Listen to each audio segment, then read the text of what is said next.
जिसकी प्रतीक्षा है। हम उद्गार सुनना चाहेंगे, आशीर्वचन सुनना चाहेंगे माननीय भाई राजीव जी गुलाटी का। उनको आमंत्रित करता हूं।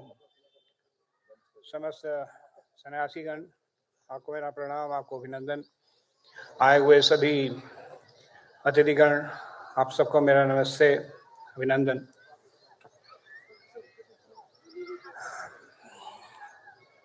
आपको एक मज़ेदार सी बात बताता हूँ जो एमडीएच के ऑफिस में नित्य प्रति रोज होती थी। महाशय जी को लोगों से मिलना बहुत पसंद था और कभी ऐसा नहीं होता था कि उनका ऑफिस कभी खाली हो। तो एक बातों बातों में कहते थे, जिसको भी मिलते थे सबको कहते थे कि भाई मैंने 500 साल नहीं मरना।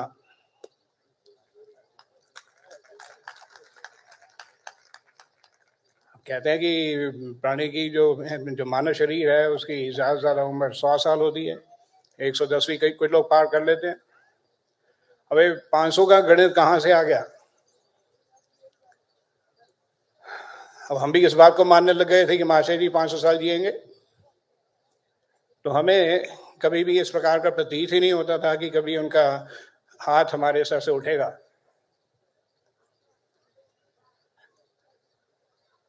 वो एक बहुत बड़ा सपना था सभी के लिए, पारिवारिक तो था ही, सारी इंडस्ट्री के लिए था, मैं समझता हूँ हमारे समाज के लिए भी था। तो ये रिक्त स्थान को कैसे भरा जाएगा इस की मुझे कोई ज्ञान नहीं था। परंतु एक दिन वैसे ही विचार कर रहा था तो इसी बात पे मेरा जो नोटिस गया कि भाई 500 साल जीने का रहस्य क्या है। उस वक्त बातों बातों में फिर मुझे समझ आया कि जब भी वो जिक्र करते थे तो आर्य समाज की 3 इस प्रकार के स्थान थे जहाँ से स्वामी जी सीधा डायरेक्टली जुड़े हुए थे। एक वो स्थान टंकारा जहाँ उनका जन्म हुआ, दूसरा स्थान जहाँ उन्होंने सत्यार्थ प्रकाश लिखी यानी उदयपुर, और तीसरा स्थान अजमेर जहाँ उन्होंने अपने प्राण त्यागे। मुझे चाबी मिल गई, 500 साल तक पिताजी रहेंगे। उसी दिन से मन में प्रेरणा आई कि इन 3 स्थानों का कुछ यहाँ सबसे पहले तो विजिट किया जाए, देखें इसका हाल चाल क्या है और वहाँ पे क्या कुछ किया जा सकता है। अब अगर स्थान बड़ा करना है तो फिर बड़ा बजट भी चाहिए और एक विचार भी चाहिए।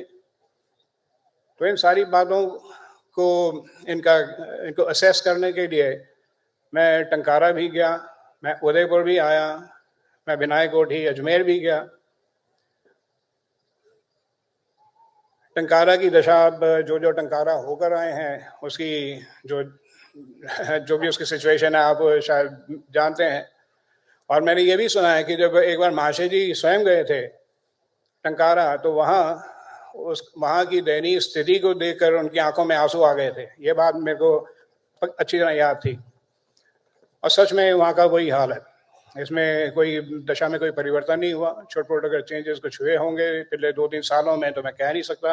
अभी 200 साल 200वीं शताब्दी मनाई हमने, या क्या कहते हैं 200 साल मनाए हमने, तो कुछ हो सकता है कुछ वहाँ पे कुछ चेंजेस आए हों।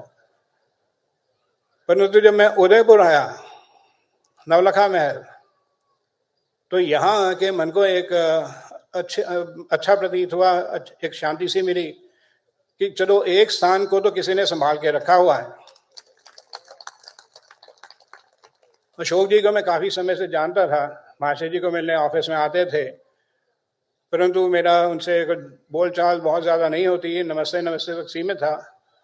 पर यहाँ आने के बाद जब उनसे मेरी बातचीत शुरू हुई और मुझे पता लगा कि उनको आर्य समाज के बारे में, सत्यार्थ प्रकाश के बारे में, स्वामी जी के जीवन के बारे में उनको अथाह ज्ञान प्राप्त है और मैंने भी उनसे काफ़ी बातचीत की और मैंने भी जाना, स्वामी दयानंद के बारे में भी जाना और इस संस्थान के बारे में भी जाना। और बातों बातों में उन्होंने कहा कि भाई देखो, ये इमारत कम से कम नहीं तो 150-200 साल तो पुरानी हो चली है, इसकी हालत तो बहुत ठीक नहीं है, तो इसे बाहर देखने में तो ठीक लगती है, परंतु इसका कुछ ना कुछ करना पड़ेगा। मैंने उसी वक्त तुरंत उन्हें कहा कि ये तो स्थान मेरे पिता ने मुझे पहले ही इस बात की जैसे अनकही आज्ञा दी हुई है, तो मैंने कहा इसको जल्दी से जल्दी जितना बढ़िया से बढ़िया बना सकें इसको बनाएं। तो आज आप इसी स्थान पे देख रहे हैं, इसकी रूपरेखा थोड़ी बदली है, रंग पुताई अच्छी हो गई है, और आज आपने नया स्थान राष्ट्र मंदिर इसका लोकार्पण भी देखा है। मुझे आशा है कि आपने देखा भी होगा, नहीं देखा तो जरूर देखें। अजमेर के बारे में आपको भी पता लगा, सुभाष जी वहाँ एक कर्मठ कार्य, वो भी बहुत कर्मठ हैं, और एक वो भी उनका भी विचार था। और आई थिंक स्वामी जी स्मेधानंद जी का भी विचार था कि वहाँ पे एक हमको जगह मिल रही है और वहाँ पे एक स्वामी जी की मूर्ति लगाएं। जबकि मूर्ति के बारे में कुछ लोगों का विचार था कि जब स्वामी जी मूर्ति पूजा का खंडन करते थे तो आप मूर्ति खड़ा कर रहे हैं तो उसमें काफी विवाद हो सकता है। तो मैंने कहा मुझे इस बात का फर्क नहीं पड़ता, जिसको माथा टेकना है वो टेकेगा, जिसको नहीं टेकना वो ना टेके। और हमें तो अपने स्वामी जी की पूजनीय एक स्थली बनानी है। अजमेर आप जानते हैं किस वजह से जाना जाता है, तो मन में यही था कि इस प्रकार का वहाँ पे एक मॉन्यूमेंट बने ताकि शहर का नाम ही जो सा है स्वामी दयानंद के नाम से जाना जाए। अगर आप वहाँ जाएंगे तो मुझे पक्का यकीन है, कम से कम मुझे तो जब भी मैं 2-3 दफ़ा उसके वो जब बन रहा था तो पहुँचा था, तो मुझे कम से कम शांति थी कि एक इस प्रकार का मॉन्यूमेंट जो बना है वो आर्य जगत को प्रेरणा देगा और यहाँ पे आने के लिए विवश करेगा। जो आज हमने राष्ट्र मंदिर बनाया है, इसमें भी आपने देखा है कि इसमें अमर शहीद बलिदानियों के मूर्तियां लगी हैं, और इनमें कुछ बलिदानी ऐसे हैं जिनके बारे में शायद बहुत लोग जानते नहीं हैं, इतिहास में पढ़ाया नहीं जाता। और आज जो युवा पीढ़ी है उसका कुछ रास्ता बदला सा है, तो इस स्थान पे आने पे उनका ज्ञान वर्धन भी होगा। इसके साथ ही स्वामी जी के प्रति शायद उनकी जो उनके उनके विचार जो थे वो उन विचारों से भी उनको जान पाएंगे, और हो सकता है उनको भी कोई आर्य समाज के प्रति रुचि बढ़े, एक ये भी होता है। और मैं स्वयं जो है कि मैं आर्य समाज के बारे में आज से अगर 10 साल पहले पूछें तो बहुत ज़्यादा नहीं जानता था, परंतु मुझमें भी काफ़ी परिवर्तन आया है। और उसमें एक परिवर्तन ये भी है कि धन का संग्रह तो जरूर करो, परंतु उसका इस्तेमाल सदा अच्छे कामों में लगाओ।